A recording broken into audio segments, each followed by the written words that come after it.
always say I wasn't a quarterback, I was a black quarterback. And well, I think there's two ways that I handled it. One, when I was a senior in high school, actually a junior in high school, going into college, I remember this big dinner on Long Island called the Gridiron Dinner, where all the college scouts would come and poke at the juniors and seniors in high school. And I remember asking all the college recruiters, when was the last time your school had a black quarterback? Knowing that at that time there were a number of schools that would not have a black quarterback at the time in the early 80s. If you're a young quarterback now, if you're a young black kid now playing quarterback, you look around college football, they're everywhere.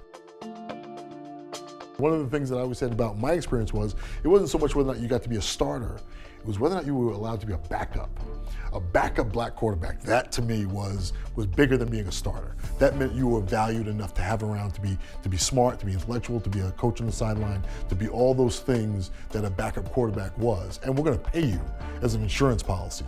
Those are the things that to me were, now when I see guys in the NFL, black quarterbacks in the NFL, then I don't even remember them from college. I'm like, where did that guy go to school? That's when you know that there's been some change. I do feel a sense of belonging in the lineage of guys who, and I can go back to Wilma Sadat Singh in the 30s, who played the position of quarterback at Syracuse long before I understood that history.